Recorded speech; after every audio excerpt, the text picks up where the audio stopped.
I was thinking to myself earlier today, it would have really been nice to have put a video up on this channel this week, but without doing kind of a reaction to One Fight Night 23, I didn't really feel like there was any big One Championship news that we could talk about. Nothing really pressing on my mind, and then boom, here we go, Friday, the day I am recording this video. It's been announced that we have another title fight announced for 1169 that goes down in Atlanta on November 8th. One Championship's second United States show of the year at the State Farm Arena. Debut, of course, in Atlanta, with the other two previous events being in Denver. Christian Lee, the two-weight world champion, both at lightweight and welterweight, is back after a near 2-year hiatus. It'll be very, very close to 2 years, actually, by the time that this fight actually happens. He is back to defend the lightweight title against Alibeg Rasulov. So we're going to talk a little bit about that. So first of all, big news in regards to Christian Lee.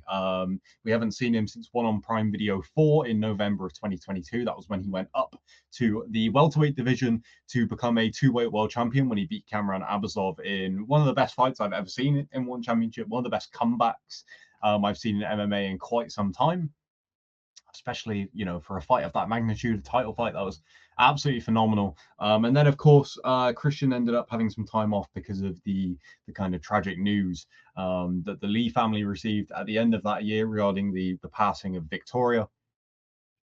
Obviously, the rest of the Lee family decided to take some time away from the spotlight. Angela ended up coming back, but only to announce that she would be vacating the atomweight title and retiring.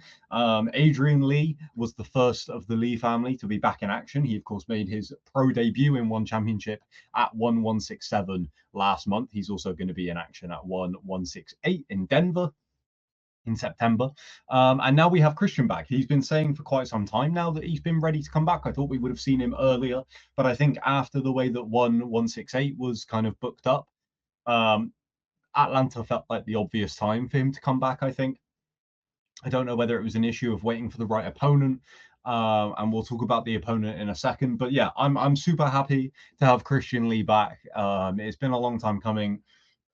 Definitely, obviously, understandable circumstances for why he has been gone for so long, although it does sound like he's been raring to go for quite some time.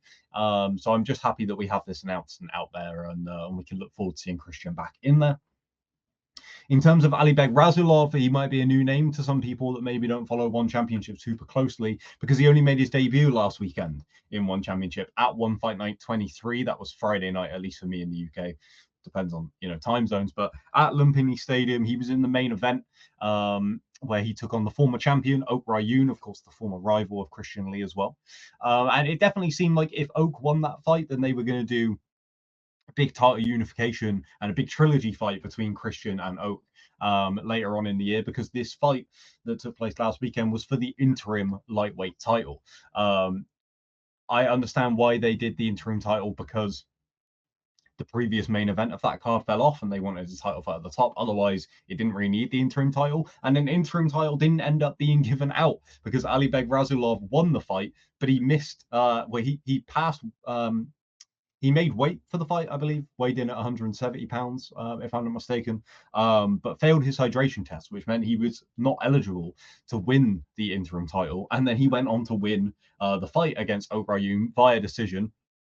It wasn't the most entertaining of fights. It was a very grueling fight over 5 rounds. I wonder, I'm not sure if fighters that have that kind of style that Alibeg has are necessarily the best fits for One Championship. I'm surprised that they sign fighters like that, considering the way that their rule set works and kind of the some of the values they really are keen to emphasize in terms of finish rates and things like that, because he's a super grappling heavy fighter, and that doesn't mean that he doesn't finish fights. But against Oak Rayun, it was just very wearing on Oak. And of course, with One Championship's scoring system, with the fight being scored as a whole, all it would have taken in that 5th round is for Oak to land one big shot, and I think he would have won the fight. But it just didn't really happen for him. He didn't land, if he drops Alibeg at any point towards the end of the fight, I mean, that's it. He's going to win the fight, because Alibeg didn't come close to finishing the fight. He did land some good damage. He landed some good elbows and stuff when they were clinching, but his style, I don't know. I'm not totally sold on him yet, and I do think that it's not the best thing in the world for a fighter that just missed his hydration test to be getting a title shot after winning.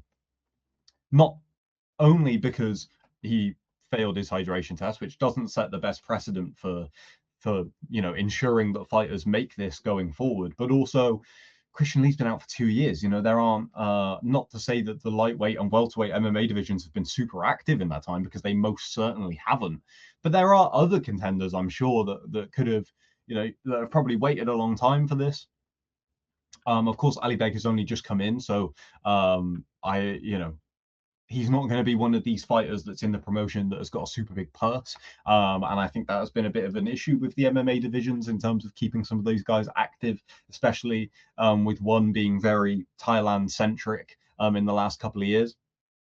So I'm not sure it's the best opponent. I'm super excited for Christian Lee to be back. And I think that if Alibeg Rasulov had made his hydration test and won the interim title, then, no complaints, even if the fight wasn't super compelling with him and Oak Rayun.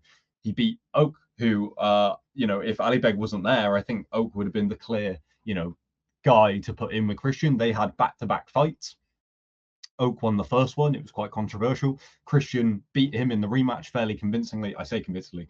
He destroyed him in the rematch, and then Oak has been away and picked up a win, and Christian went up and got up a weight class. So, they've both produced wins since those back-to-back fights. So I don't mean it to be Rasulov doesn't deserve it from what he's done. He beat Oak Rayun, who was probably the top contender in the division. I just feel like when certain contenders in the division haven't even been able to get fights, and they've had to wait a couple of years to get, for Christian to even be back, let alone get fights against other top contenders. And then you give it to this guy who just come in a week before and he missed his hydration test. Let me pull up the graphic for this that has been posted by One Championship, because of course this is just one of 3 title fights that will be on this card. We also have in the main event one 3-weight world champion, the undefeated Anatoly Malikin, fights Umar Rugrug Kane, or Khan. I believe I say that wrong every time, so I do apologize. These things happen with One Championship videos, which I'm sure you'll know if you've checked out my videos in the past. So they will be competing for the heavyweight title in the main event. That should be a really fun one, I think. And of course, you have the trilogy fight between Tawan Chai and Smoking Joe Natwat for the featherweight Muay Thai World Championship. I do have a video out already on those 2 fights when they were announced, so you can go check that out. But yeah, in terms of this as an addition, I think that it makes a lot of sense for Christian Lee to be on this card. This is what I would have imagined was the plan. I don't know if there was talks of, I knew that there was talks of a 3rd title fight being on this card, but I didn't think it was this one personally. I thought they were going to go with another striking bout, but maybe we'll talk about that at another point. We'll get into that. But yeah, great addition in terms of Christian Lee. I'm not totally sure on the idea of a fighter, having their debut and missing weight or failing their hydration test and then going into a title shot. And especially with it being announced like the very next week, it just feels a little bit like, maybe this guy shouldn't be, getting all of this momentum. I know that he got a big win in the main event this past weekend, but I don't know. But then also I understand that One wanted to announce this fight because tickets are on sale, and this card is still a long way away, and they announced the 2 other title fights even before this. So I understand them wanting to have it out there and all that stuff. So I don't think it's necessarily because of the timing. I don't think they're like, let's cash in on Rasulov getting this big main event win, because even though it is a really big win, the performance itself, I don't think left too many people crying out for him to get this title shot and crying out to see him again so soon, or to at least have another fight, but so soon. But let me know what you guys think in the comments below. Is there a lightweight contender that you think should have got this title shot over Rasulov? I'd be interested to see some suggestions, because the lightweight division and the welterweight division, for that matter, have really not been very, very active. Personally, I would have liked to have up at, I believe his last win was a welterweight. I don't remember. It was so long ago is kind of the problem. But Kadestan, of course, a former champion, and he went and beat Roberto Soldic last year at One Fight Night 10 in May. I believe that fight was at welterweight. I get confused because one's weight classes are different to everybody else, and Soldic fights at different weight classes as well. I believe Kadestan was the former middleweight champion. So maybe that fight was a middleweight. I could be wrong. But either way, I think there probably are other shouts out there. So yeah, let me know what you guys think. Do you think this is the right matchup? How excited though are you to see Christian Lee back? I think that is the big selling point here. I'm super excited, especially after that last fight with Avasov. That is an all-time classic in my opinion. So yeah, let me know what you guys think. What else do you want to see on this card? I can see there in the comments underneath this Instagram post, Luke the Chef Lisi, who I caught up with before his last fight. I was gutted to see him lose that fight, but I thought that the performance from Kiate was fantastic. I'm sure we'll talk about that at some point in the near future. But yeah, get the chef on that card. 1,000,000%. I would love to see that. What do you guys want to see on this card? Let me know, and I will see you all very, very soon.